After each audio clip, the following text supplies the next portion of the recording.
Le lion amoureux. Sévigné, de qui les attraits servent aux grâces de modèle, et qui naquit toute belle, à votre indifférence près, pourriez-vous être favorable au jeu innocent d'une fable, et voir, sans vous épouvanter, un lion qu'amour sut dompter? Amour est un étrange maître, heureux qui peut ne le connaître que par récit, lui ni ses coups. Quand on en parle devant vous, si la vérité vous offense, la fable au moins se peut souffrir. Celle-ci prend bien l'assurance de venir à vos pieds s'offrir par zèle et par reconnaissance. Du temps que les bêtes parlaient, les lions, entre autres, voulaient être ennemis dans notre alliance. Pourquoi non? Puisque leur engeance valait la nôtre en ce temps-là, ayant courage, intelligence et bellure outre cela. Voici comment il en alla. Un lion de haut parentage, en passant par un certain pré, rencontra bergère à son gré. Il la demande en mariage. Le père aurait fort souhaité quelque gendre un peu moins terrible. La donner lui semblait bien dure. La refuser n'était pas sûr. Même un refus eût fait possible qu'on eût vu quelque beau matin un mariage clandestin. Car, outre qu'en toute manière la belle était faite pour les gens fiers, fille se coiffe volontiers d'amoureux à longue crinière.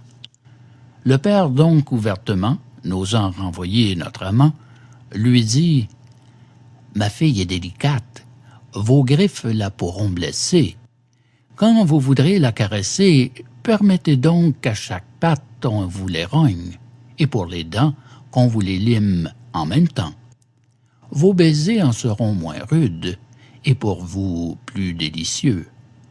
Car ma fille y répondra mieux, étant sans ces inquiétudes. » Le lion consent à cela, tant son âme était aveuglée. Sans dents ni griffes, le voilà, comme place démantelée. On lâcha sur lui quelques chiens. Il fit fort peu de résistance. Amour, amour, quand tu nous tiens, on peut bien dire adieu prudence. Fin de la fable numéro 01 des Fables de La Fontaine. Le lion amoureux. Cet enregistrement fait partie du domaine public.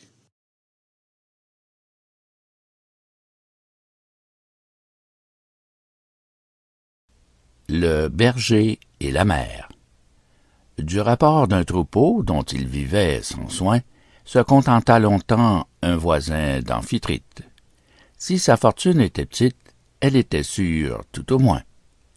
À la fin, les trésors déchargés sur la plage le tentèrent si bien qu'il vendit son troupeau, trafiqua l'argent, le mit en entier sur l'eau. Cet argent périt par naufrage. Son maître fut réduit à garder les brebis, non plus berger en chef, comme jadis, quand ses propres moutons paissaient sur le rivage. Celui qui s'était vu Corydon ou Tircis fut Pierrot, et rien davantage. Au bout de quelque temps, il fit quelques profits, racheta des bêtes à laine. Et comme un jour les vents, retenant leur haleine, laissaient paisiblement aborder les vaisseaux, « Vous voulez de l'argent, ô mesdames les eaux ?» dit-il. « Adressez-vous, je vous prie, à quelque autre. Ma foi, vous n'aurez pas le nôtre. » Ceci n'est pas un conte à plaisir inventé. Je me sers de la vérité pour montrer, par expérience, qu'un sou, quand il est assuré, vaut mieux que 5 en espérance. Qu'il se faut contenter de sa condition. Qu'au conseil de la mère et de l'ambition, nous devons fermer les oreilles. Pour un qui s'en louera, 10 000 s'en plaindront. La mère promet monts et merveilles, fiez-vous-y, les vents et les voleurs viendront. Fin de la fable numéro 2. Le berger et la mère. Cet enregistrement fait partie du domaine public.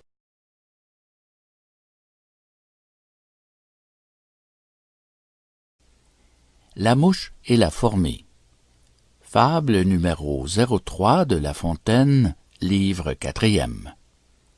La mouche et la fourmi. La mouche et la fourmi contestaient de leur prix.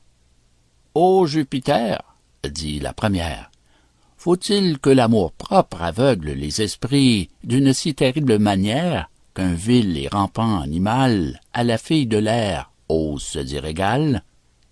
Je hante les palais, je m'assieds à ta table. Si l'on t'immole un bœuf, j'en goûte devant toi, pendant que celle-ci, chétive et misérable, vit 3 jours d'un fétu qu'elle a traîné chez soi. Mais, ma mignonne, dites-moi, vous campez-vous jamais sur la tête d'un roi, d'un empereur ou d'une belle?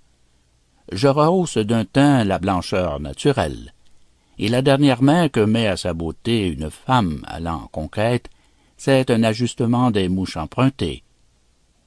Puis, allez-moi rompre la tête de vos greniers? Avez-vous dit? Lui répliqua la ménagère.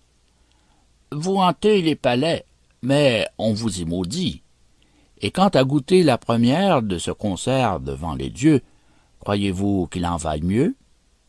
Si vous entrez partout, aussi font les profanes. Sur la tête des rois et sur celle des ânes, vous allez vous planter. Je n'en disconviens pas. Et je sais que d'un prompt trépas, cette importunité bien souvent est punie. Certains ajustements, dites-vous, rend joli. J'en conviens. Il est noir ainsi que vous et moi. Je veux qu'il ait non mouche. Est-ce un sujet pourquoi vous fassiez sonner vos mérites? Nomme-t-on pas aussi mouches les parasites? Cessez donc de tenir un langage si vain. N'ayez plus ces hautes pensées. Les mouches de cour sont chassées, les mouchards sont pendus, et vous mourrez de faim, de froid, de langueur, de misère, quand Phébus régnera sur un autre hémisphère. Alors, je jouirai du fruit de mes travaux. Je n'irai par mon hyparveau, m'exposer au vent, à la pluie. Je vivrai sans mélancolie. Le soin que j'aurai pris de soin m'exentera. Je vous enseignerai par là ce que c'est qu'une fausse ou une véritable gloire. Adieu, je perds le temps. Laissez-moi travailler. Ni mon grenier, ni mon armoire ne se remplit à babiller. Fin de la fable 03, La mouche et la fourmi. Cet enregistrement fait partie du domaine public. Le jardinier et son seigneur. Fable numéro 04 des Fables de La Fontaine, livre 4e. Le jardinier et son seigneur. Un amateur de jardinage, demi-bourgeois, demi-manant, possédait en certains villages un jardin assez propre et le clos attenant. Il avait de plans vifs fermé cette étendue. Là croissaient à plaisir l'oseille et la laitue. De quoi faire à Margot pour sa fête un bouquet, peu de jasmin d'Espagne et force serpolet. Cette félicité par un lièvre troublé fit qu'au seigneur du bourg notre homme se plaignit.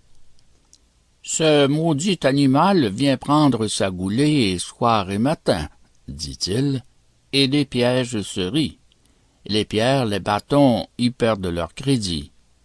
Il est sorcier, je crois. Sorcier? Je l'en défie, repartit le seigneur. Fût-il diable, Miraut, en dépit de ses tours, l'attrapera bientôt. Je vous en déferai, bonhomme, sur ma vie. Et quand? Et dès demain, sans tarder plus longtemps. La partie ainsi faite, il vient avec ses gens. Ça, déjà non, dit-il. Vos poulets sont-ils tendres?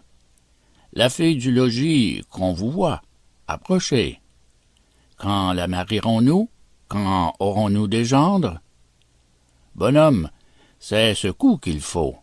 Vous m'entendez? Qu'il faut fouiller à l'escarcelle.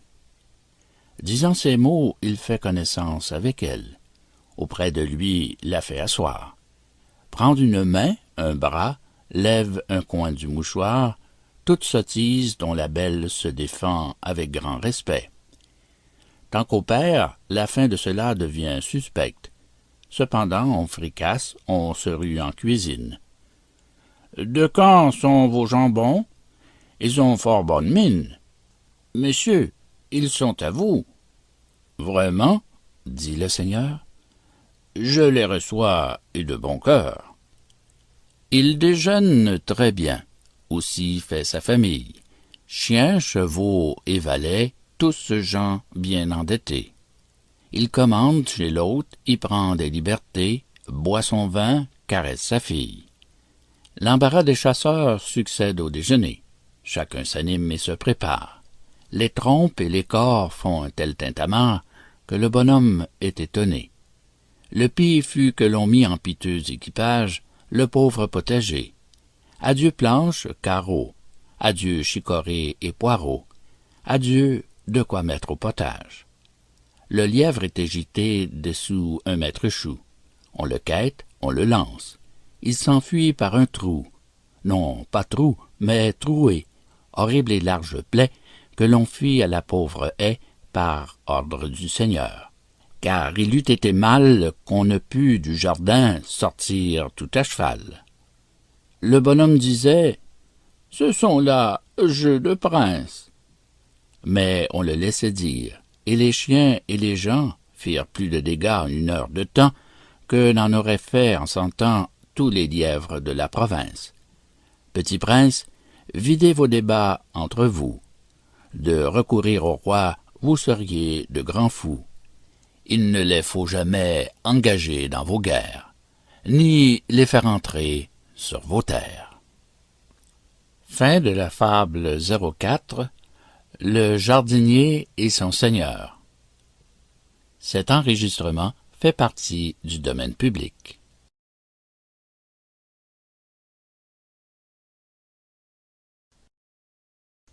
L'âne et le petit chien. Fable numéro 5 des Fables de La Fontaine, livre 4e. L'âne et le petit chien. Ne forçons point notre talent, nous ne ferions rien avec grâce. Jamais un lourdeau, quoi qu'il fasse, ne saurait passer pour galant. Peu de gens que le ciel chérit et gratifie ont le don d'agréer infus avec la vie. C'est un point qu'il leur faut laisser, et ne pas ressembler à l'âne de la fable qui, pour se rendre plus aimable et plus cher à son maître, alla le caresser. « Comment? » disait-il en son âme. « Ce chien, parce qu'il est mignon, vivra de père à compagnon avec monsieur, avec madame. Et j'aurai des coups de bâton? Que fait-il? Il donne la patte, puis aussitôt il est baisé. S'il en faut faire autant, afin que l'on me flatte, cela n'est pas bien malaisé. » Dans cette admirable pensée, voyant son maître en joie, il s'en vient lourdement, lève une corne tout usée, la lui porte au menton fort amoureusement, non sans accompagner, pour plus grand ornement, de son chant gracieux cette action hardie.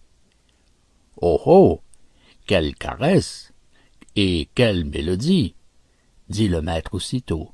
« Oh là, Martin Bâton! » Martin Bâton accourt, l'âne change de ton.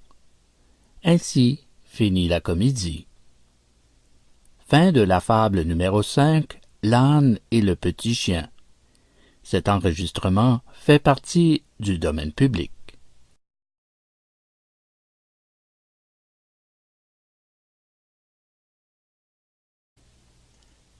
Le combat des rats et des belettes. Fable numéro 06 de La Fontaine, livre 4e. Le combat des rats et des belettes. La nation des belettes, non plus que celle des chats, ne veut aucun bien aux rats. Et sans les porter traite de leurs habitations, l'animal à longue échine en ferait, je m'imagine, de grandes destructions. Or, une certaine année, qu'il était à Foisson, le roi, nommé Ratapon, mit en campagne une armée. Les belettes de leur part déployèrent l'étendard. Si l'on croit la renommée, la victoire balança. plus d'un Guéret s'engraissa du sang de plus d'une bande. Mais la perte la plus grande tomba presque en tous endroits sur le peuple souriquois. Sa déroute fut entière, quoi que pût faire Artapax, Psicarpax, Méridarpax, qui, tout couverts de poussière, soutinrent assez longtemps les efforts des combattants. Leur résistance fut vaine, il fallut céder au sort. Chacun s'enfuit au plus fort, tant soldats que capitaines, les princes périrent tous. Laracraï, dans des trous, trouvant sa retraite prête, se sauva sans grand travail. Mais les seigneurs sur leur tête, ayant chacun un plumail, des cornes ou des aigrettes, soit comme marque d'honneur, soit afin que les belettes en conçussent plus de peur. Cela cause leur malheur. Trou, ni fente, ni crevasse ne fut large assez pour eux, au lieu que la populace entrait dans les moindres creux. La principale, jonchée, fut donc des principaux rats. Une tête empanachée n'est pas petit embarras. Le trop superbe équipage peut souvent, en un passage, causer du retardement. Les petits, en toute affaire, esquivent fort aisément. Les grands ne le peuvent faire. Fin de la fable numéro 06, le combat des rats et des belettes. Cet enregistrement fait partie du domaine public.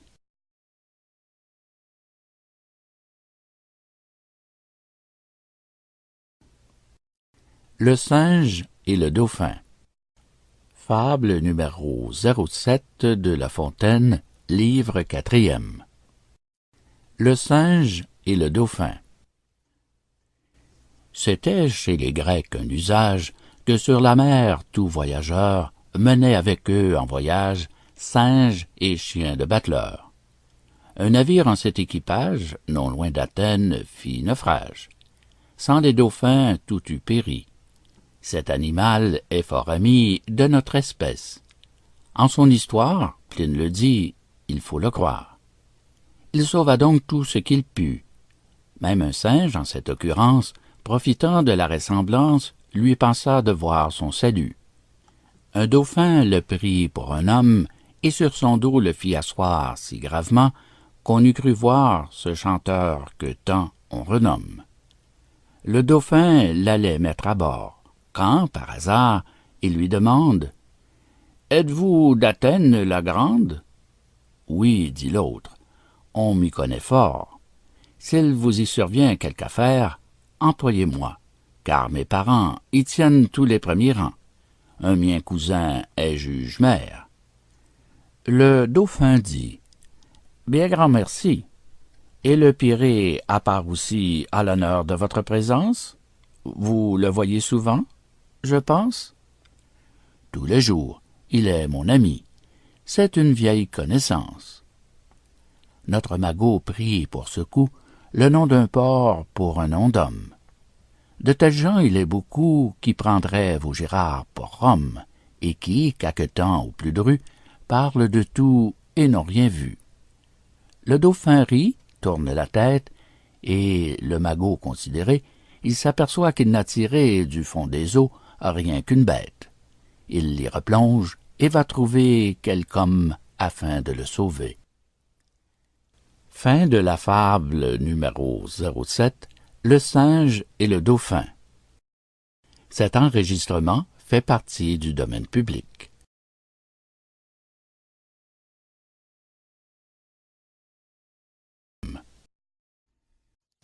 L'homme et l'idole de bois. Fable numéro 8 des Fables de La Fontaine, livre 4e. L'homme et l'idole de bois. Certains païens chez lui gardaient un dieu de bois, de ces dieux qui sont sourds bien qu'ayant des oreilles. Le païen, cependant, s'en promettait merveille. Il lui coûtait autant que 3. Ce n'était que vœux et qu'offrandes, sacrifices de bœufs couronnés de guirlandes. Jamais idole, quel qu'il fût, n'avait eu cuisine si grasse, sans que pour tout ce culte, à son hôte déchu, succession, trésor, gain au jeu, nulle grâce. Bien plus, Si pour un sou d'orage en quelque endroit s'amassait d'une ou d'autre sorte, l'homme en avait sa part, et sa bourse en souffrait. La pitance du Dieu n'en était pas moins forte. À la fin, se fâchant de n'en obtenir rien, il vous prend un levier, met en pièces l'idole, le trouve rempli d'or. « Quand je t'ai fait du bien, m'as-tu valu, dit-il, seulement une obole? Va, sors de mon logis, cherche d'autres autels. Tu ressembles au naturel, malheureux, grossier et stupide. On n'en peut rien tirer qu'avec le bâton. Plus je t'emplissais, plus mes mains étaient vides. J'ai bien fait de changer de ton. » Fin de la fable numéro 8, L'homme et l'idole de bois. Cet enregistrement fait partie du domaine public.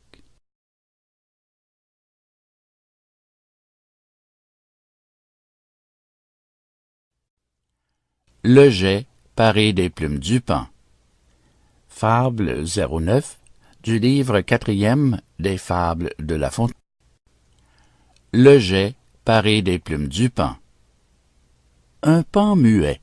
Un jet prit son plumage, puis se l'accommoda.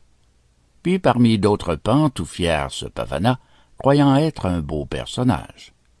Quelqu'un le reconnut. Il se vit bafoué, berné, sifflé, moqué, joué, et par messieurs les paons, plumé d'étranges sortes. Même vers ses pareils s'étant réfugié, il fut par eux mis à la porte.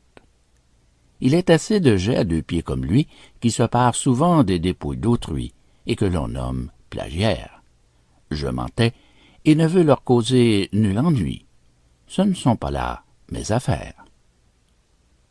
Fin de la fable numéro 09, Le jet paré des plumes du paon.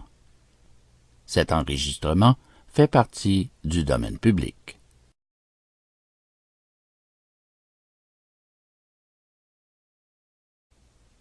Le chameau et les bâtons flottants.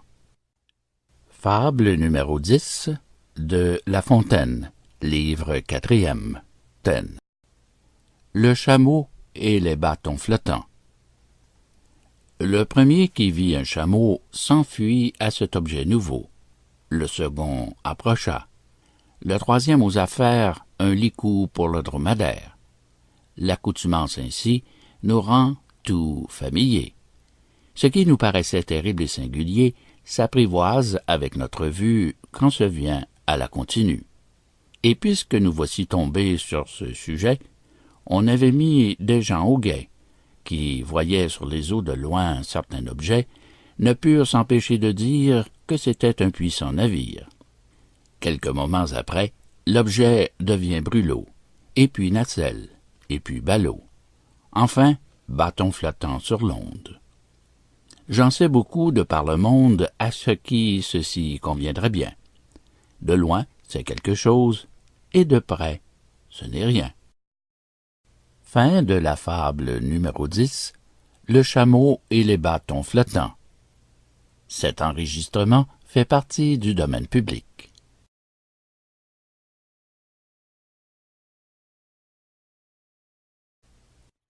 La grenouille et le rat. Fable numéro 11 de La Fontaine, livre 4e. La grenouille et le rat. Tel, comme dit Merlin, cuit d'enseigner autrui qui souvent s'enseigne soi-même. J'ai regret que ce mot soit trop vieux aujourd'hui. Il m'a toujours semblé d'une énergie extrême. Mais afin d'en venir au dessein que j'ai pris, un rat plein d'embonpoint, gras et des mieux nourris, et qui ne connaissait ni l'avant ni le carême, sur le bord d'un marais égayait ses esprits.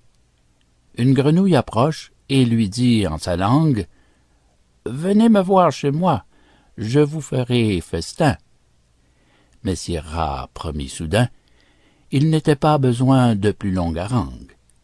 Elle allégua pourtant les délices du bain, la curiosité, le plaisir du voyage, sans rareté à voir le long du marécage.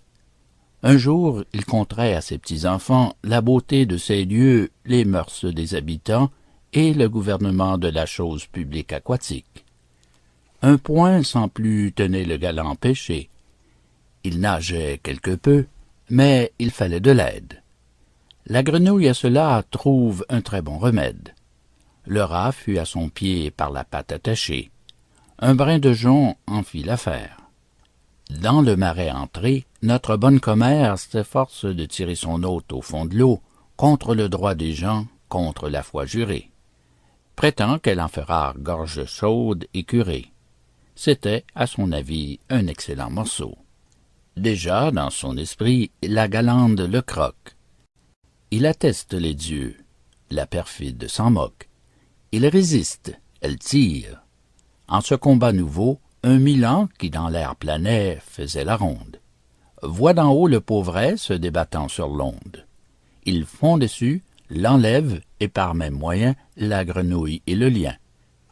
Tout en fut, tant et si bien, que de cette double proie, l'oiseau se donne au cœur joie, ayant de cette façon à souper chair et poisson.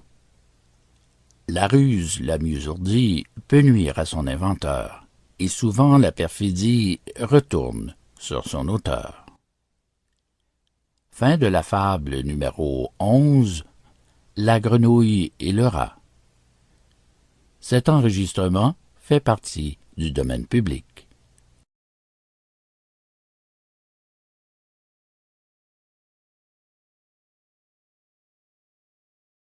Tribu envoyée par les animaux à Alexandre. Fable numéro 12 des Fables de La Fontaine, livre 4e. Tribu envoyée par les animaux à Alexandre. Une fable avait cours parmi l'Antiquité, et la raison ne m'en est pas connue. Que le lecteur en tire une moralité. Voici la fable toute nue. La renommée ayant en 100 lieues qu'un fils de Jupiter, un certain Alexandre, ne voulant rien laisser de libre sous les cieux, commandait que, sans plus attendre, tout peuple à ses pieds s'alla rendre, quadrupèdes, humains, éléphants, vermisseaux, les républiques des oiseaux. La déesse aux 100 bouches, dis-je, ayant mis partout la terreur, en publiant l'édit du nouvel empereur, les animaux et toute espèce lige, de son seul appétit, crurent que cette fois, il fallait subir d'autres lois. On s'assemble au désert, tous quittent leur tanière. Après divers avis, on conclut d'envoyer hommage et tribut. Pour l'hommage et pour la manière, le singe en fut chargé. L'on lui mit par écrit ce que l'on voulait qu'il fût dit. Le seul tribut l'était en peine, car que donner? Il fallait de l'argent. On en prit d'un prince obligeant qui, possédant dans son domaine des mines d'or, fournit ce qu'on voulut. Comme il fut question de porter ce tribut, le mulet et l'âne s'offrirent, assistés du cheval ainsi que du chameau. Tous quatre en chemin ils se mirent, avec le singe, ambassadeur nouveau. La caravane enfin rencontre en un passage Monseigneur le lion. Cela ne leur plut point. « Nous nous rencontrons tout à point, dit-il, et nous voici compagnons de voyage. J'allais offrir mon fait à part, mais bien qu'il soit léger, tout fardeau m'embarrasse. Obligez-moi de me faire la grâce que d'en porter chacun un quart. Ce ne vous sera pas une charge trop grande, et j'en serai plus libre et bien plus en état en cas que les voleurs attaquent notre bande et que l'on en vienne au combat. » Et conduire un lion rarement se pratique. Le voilà donc admis, soulagé, bien reçu, et, malgré le héros de Jupiter issu, faisant chair et vivant sur la bourse publique. Ils arrivèrent dans un pré tout bordé de ruisseaux, de fleurs tout drapées, où même mouton cherchait sa vie. Séjour du frais, véritable patrie des zéphyrs. Le lion n'y fut pas, qu'à ces gens, il se plaignit d'être malade. « Continuez votre ambassade, dit-il. Je me sens un feu qui me brûle en dedans, et je veux chercher ici quelque herbe salutaire. Pour vous, ne perdez point de temps. Rendez-moi mon argent, j'en puis avoir affaire. » On déballe, et d'abord le lion s'écria, d'un ton qui témoignait sa joie, « Que de filles, ô Dieu, mes pièces de monnaie ont produites! Voyez, la plupart sont déjà aussi grandes que leur mère. Le croix m'en appartient. » Il prit tout là-dessus, ou bien, s'il ne prit tout, il n'en demeura guère. Le singe et les sommiers confus, sans oser répliquer, en chemin se remirent. Au fils de Jupiter, on dit qu'ils se plaignirent et n'en eurent point de raison. Qu'eût-il fait? C'eût été lion contre lion. Et le proverbe dit, corsaire à corsaire, l'un l'autre s'attaquant, ne font pas leurs affaires. Fin de la fable numéro 12, tribut envoyée par les animaux à Alexandre. Cet enregistrement fait partie du domaine public.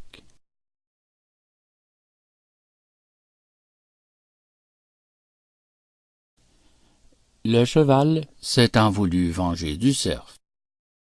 Fable numéro 13 des Fables de La Fontaine, livre 4e. Le cheval s'étant voulu venger du cerf. De tout temps les chevaux ne sont nés pour les hommes. Lorsque le genre humain de glands se contentait, âne, cheval et mule aux forêts habitaient. Et l'on ne voit point, comme au siècle où nous sommes, tant de selles et tant de bas, tant de harnais pour les combats, tant de chaises, tant de carrosses. Comme aussi ne voit-on pas tant de festins et tant de noces. Or, un cheval eut alors différent avec un cerf plein de vitesse. Et, ne pouvant l'attaquer en courant, il eut recours à l'homme, implora son adresse. L'homme lui mit un frein, lui sauta sur le dos, ne lui donna point de repos que le cerf ne fût pris et n'y laissa la vie. Et cela fait, le cheval remercie l'homme son bienfaiteur, disant « Je suis à vous. Adieu, je m'en retourne en mon séjour sauvage. »« Non, pas cela, » dit l'homme. « Il fait meilleur chez nous. Je vois trop quel est votre usage. Demeurez donc, vous serez bien traité, et jusqu'au ventre en la litière. » Hélas, que sert la bonne chair quand on n'a pas la liberté? Le cheval s'aperçut qu'il avait fait folie, mais il n'était plus temps. Déjà son écurie était prête et toute bâtie. Il y mourut entraînant son lien. Sage, s'il eût remis une légère offense. Quel que soit le plaisir que cause la vengeance, c'est l'acheter trop cher que de l'acheter d'un bien sans qui les autres ne sont rien. Fin de la fable numéro 13, le cheval s'étant voulu venger du cerf. Cet enregistrement fait partie du domaine public.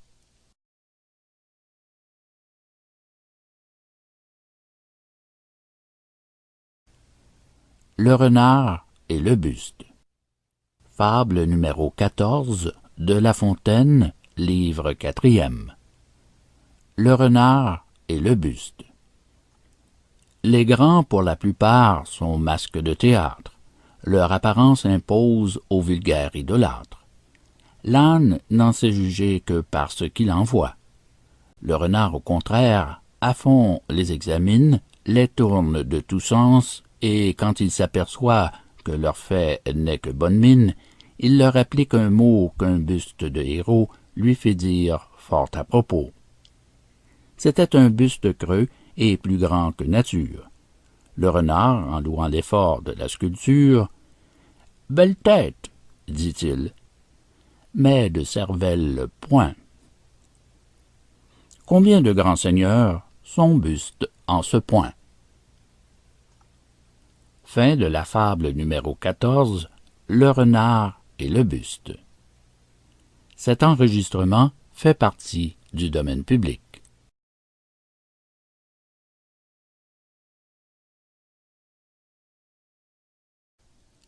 Le loup, la chèvre et le chevreau.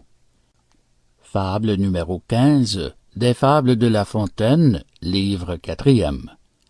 Le loup, la chèvre et le chevreau. La bique alla remplir sa traînante mamelle et paître l'herbe nouvelle, ferma sa porte au loquet, non sans dire à son biquet: « Gardez-vous sur votre vie d'ouvrir que l'on ne vous dit, pour enseigne et mot du guet, foin du loup et de sa race. » Comme elle disait ces mots, le loup de fortune passe. Il les recueille à propos et les garde dans sa mémoire. La bique, comme on peut croire, n'avait pas vu le glouton. Dès qu'il la voit partir, il contrefait son ton et d'une voix papelarde, il demande qu'on ouvre en disant « Foin du loup » et croyant entrer tout d'un coup. Le biquet soupçonneux par la fente regarde. « Montrez-moi patte blanche, ou je n'ouvrirai point » s'écria-t-il d'abord.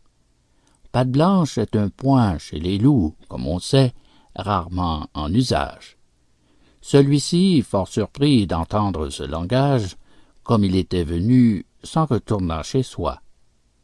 Où serait le biquet s'il eût ajouté foi au mot du guet que de fortune notre loup avait entendu?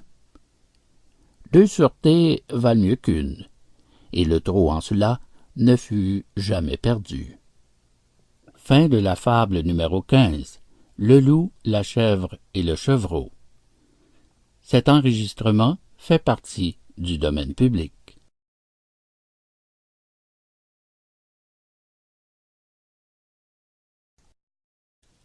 Le loup, la mère et l'enfant. Fable numéro 16 des Fables de La Fontaine, livre 4e. Le loup, la mère et l'enfant. Ce loup me remet en mémoire un de ses compagnons qui fut encore mieux pris. Il y périt, voici l'histoire. Un villageois avait à l'écart son logis. Messire Loup attendait chaque chute à la porte. Il avait vu sortir gibier de toutes sortes, veaux de lait, agneaux et brebis, régiment de dindons, enfin bonne provende. Le larron commençait pourtant à s'ennuyer. Il entend un enfant crier. La mère aussitôt le gourmande, le menace s'il ne se tait de le donner au loup. L'animal se tient prêt, remerciant les dieux d'une telle aventure. Quand la mère, apaisant sa chère géniture, lui dit « Ne criez point, s'il vient, nous le tuerons. » « Qu'est-ce ceci ?» s'écria le mangeur de moutons. « Dire d'un, puis d'un autre? Est-ce ainsi que l'on traite les gens faits comme moi? Me prend-on pour un sot? Que quelque jour ce beau marmot vienne au bois cueillir la noisette. » Comme il disait ces mots, on sort de la maison. Un chien de cour l'arrête, épieux et fourche-fier l'ajuste de toute manière. « Que veniez-vous chercher en ce lieu? » lui dit-on. Aussitôt il conta l'affaire. « Merci de moi, » lui dit la mère. « Tu mangeras mon fils? L'ai-je fait à dessein qu'il assouvisse un jour ta faim? » On assomma la pauvre bête. Un manant lui coupa le pied droit et la tête. Le seigneur du village à sa porte les mit, et ce dicton picard alentour fut écrit. Bio chirlu n'écoutez mi, mère tange, chanfieux qui crie. Fin de la fable numéro 16, Le loup, la mère et l'enfant. Cet enregistrement fait partie du domaine public.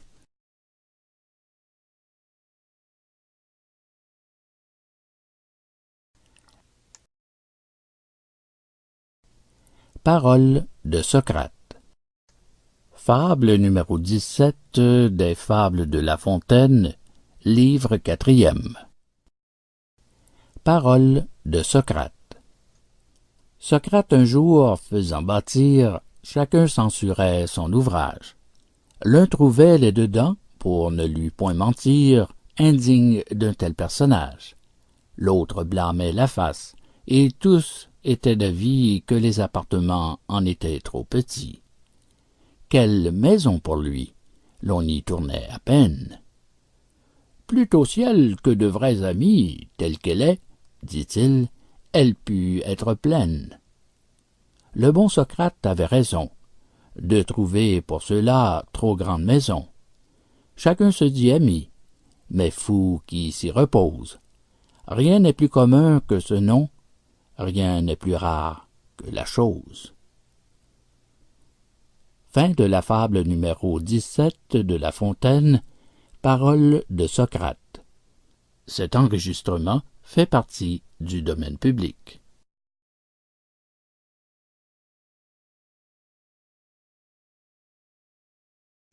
Le vieillard et ses enfants.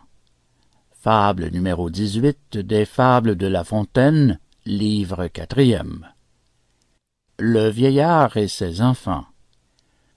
Toute puissance est faible à moins d'être unie. Écoutez là-dessus l'esclave de Phrygie. Si j'ajoute du mien à son invention, c'est pour peindre nos mœurs et non point par envie.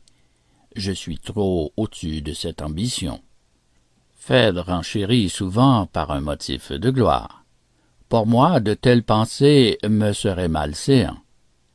Mais venons à la fable, ou plutôt à l'histoire, de celui qui tâcha d'unir tous ses enfants. Un vieillard près d'aller à la mort l'appelait. « Mes chers enfants, dit-il, à ses fils il parlait, voyez si vous romprez ces dards liés ensemble.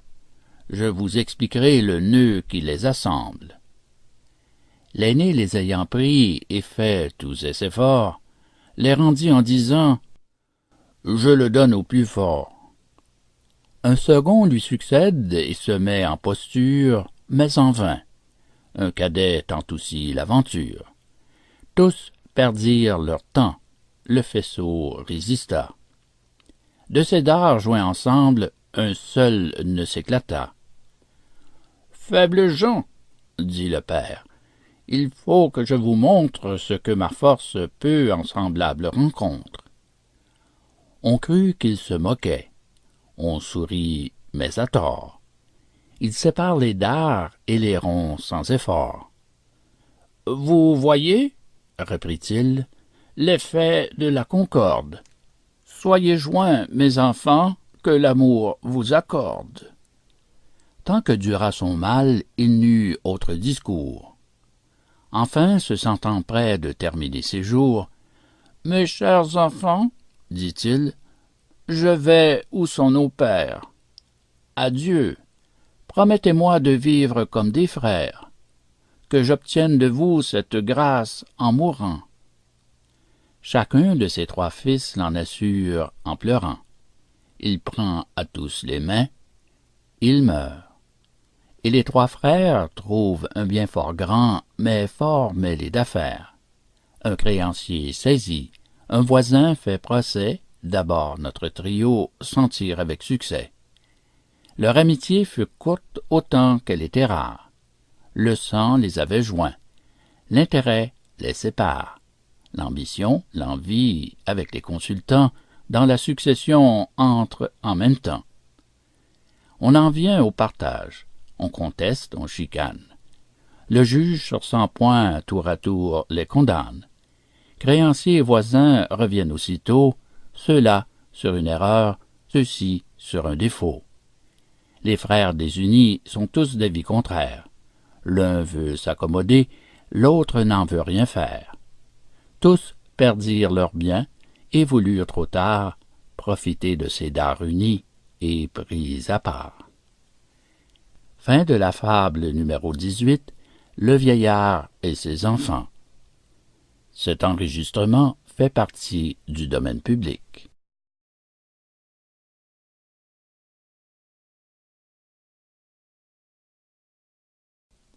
L'oracle et l'impie.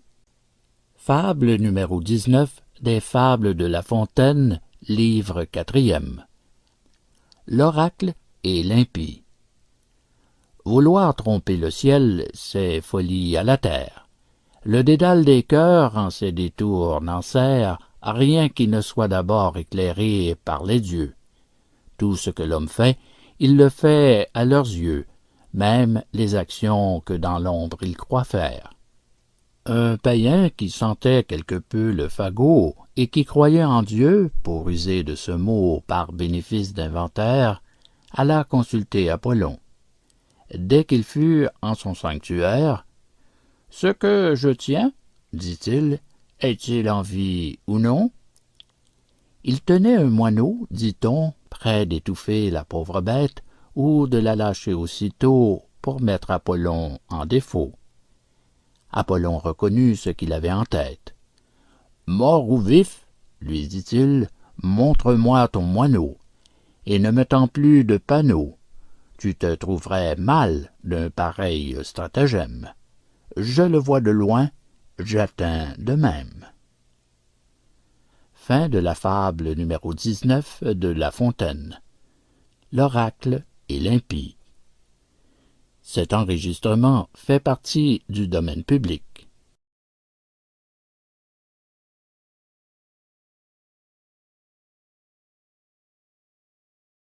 L'avare qui a perdu son trésor. Fable numéro 20 des Fables de La Fontaine, livre 4e. L'avare qui a perdu son trésor. L'usage seulement fait la possession.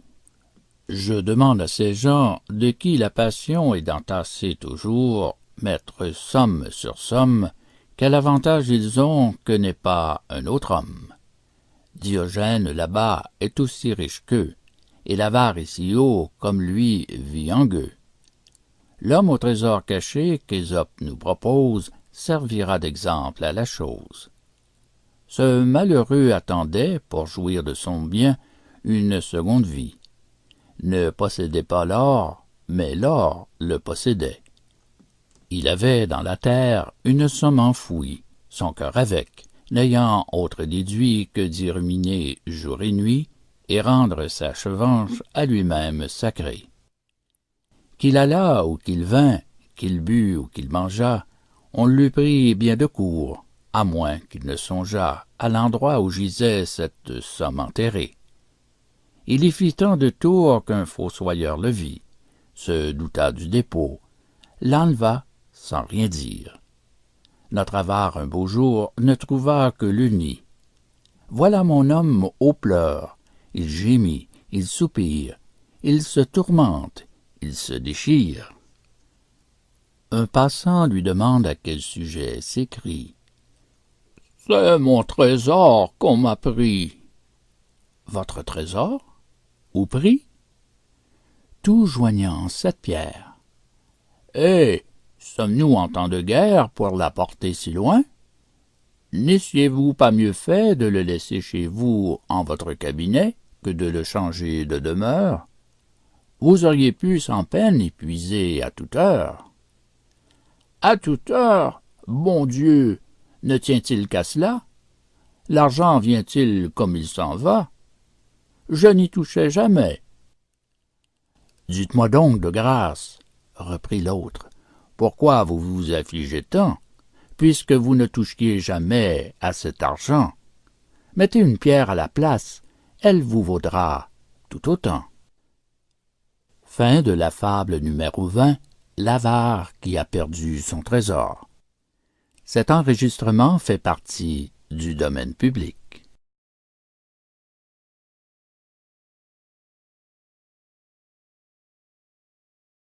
Fable numéro 21 des Fables de La Fontaine, livre 4e. L'œil du maître. Un cerf s'étant sauvé dans une étable à bœufs, fut d'abord averti par eux qu'il chercha un meilleur asile. « Mes frères, leur dit-il, ne me décelez pas, je vous enseignerai les pâtis les plus gras. Ce service vous peut quelques jours être utile, et vous n'en aurez point de regret. » Les bœufs à toute fin promirent le secret. Il se cache dans un coin, respire et prend courage. Sur le soir, on apporte herbe fraîche et fourrage, comme l'on faisait tous les jours.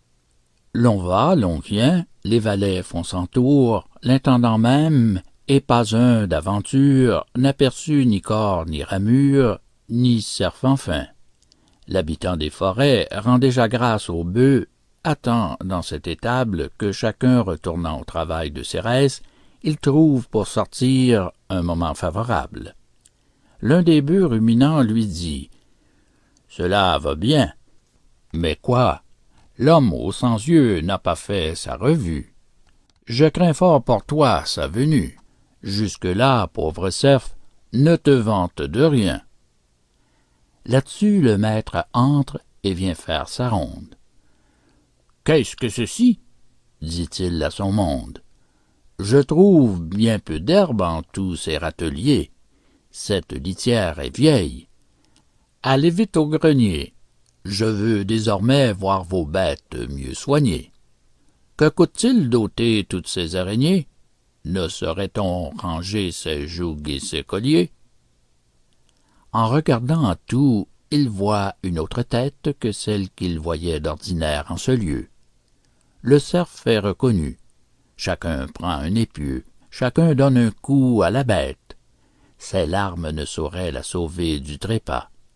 On l'emporte, on la sale, on en fait mes repas, dont mes voisins s'éjouit d'être. Phèdre, sur ce sujet, dit fort élégamment, « Il n'est, pour voir, que l'œil du maître. Quant à moi, je mettrai encore l'œil de l'amant. » Fin de la fable numéro 21, L'œil du maître. Cet enregistrement fait partie du domaine public.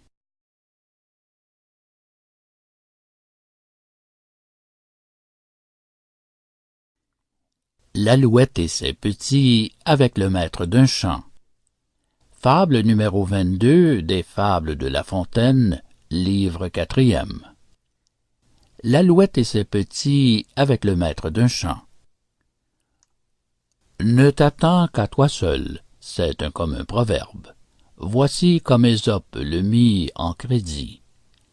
Les alouettes font leur nid dans les blés quand ils sont en herbe, c'est-à-dire environ le temps que tout aime et que tout pullule dans le monde, monstres marins au fond de l'onde, tigres dans les forêts, alouettes aux champs. Une, pourtant, de ces dernières avait laissé passer la moitié d'un printemps sans goûter le plaisir des amours printanières. À toute force enfin, elle se résolut d'imiter la nature et d'être mère encore. Elle bâtit un nid, pond, couve et fait éclore à la hâte. Le tout alla du mieux qu'il put. Les blés d'alentour mûrent avant que l'anité se trouvât assez forte encore pour voler et prendre l'essor. De mille soins divers, l'alouette agitée s'en va chercher pâture, avertit ses enfants d'être toujours au guet et faire sentinelle. Si le possesseur de ces champs vient avec son fils comme il viendra, dit-elle, écoutez bien, selon ce qu'il dira, chacun de nous décampera. Sitôt que l'alouette eut quitté sa famille, le possesseur du champ vient avec son fils. « Ces blés sont mûrs, dit-il. Allez chez nos amis les prier que chacun, apportant sa faucille, nous vienne aider demain dès la pointe du jour. » Notre alouette de retour trouve en alarme sa couvée. L'un commence. « Il a dit que, l'aurore levée, l'on fit venir demain ses amis pour l'aider. » « S'il n'a dit que cela, repartit l'alouette, rien ne nous presse encore de changer de retraite. Mais c'est demain qu'il faut tout de bon écouter. Cependant, soyez gais. Voilà de quoi manger. Eux repus, tout s'endort, les petits et la mère. L'aube du jour arrive et d'amis point du tout. L'alouette à l'essor, le maître s'en vient faire sa ronde ainsi qu'à l'ordinaire. Ces blés ne devraient-ils pas, dit-il, être debout? Nos amis ont grand tort, et tort qui se repose sur de tels paresseux à servir ainsi l'élan. Mon fils, allez chez nos parents, les prier de la même chose. L'épouvante est au nid plus forte que jamais. Il a dit ses parents, mère, c'est à cette heure. Non, mes enfants, dormez en paix. ne bougeons de notre demeure. L'Alouette eut raison, car personne ne vint. Pour la troisième fois, le maître se souvint de visiter ses blés. « Notre erreur est extrême, dit-il, de nous attendre à d'autres gens que nous. Il n'est meilleur ami ni parent que soi-même. Retenez bien cela, mon fils. Et savez-vous ce qu'il faut faire? Il faut qu'avec notre famille nous prenions dès demain chacun une faucille. C'est là notre plus court, et nous achèverons notre moisson quand nous pourrons. » Dès lors que ce dessein fut su de l'Alouette, « C'est ce coup qu'il est bon de partir, mes enfants. » Et les petits, en même temps, voltant et se culbutant, délogèrent tous sans trompette. Fin de la fable numéro 22, L'Alouette et ses petits avec le maître d'un chant. Fin des fables de La Fontaine, livre 4e. Cet enregistrement fait partie du domaine public.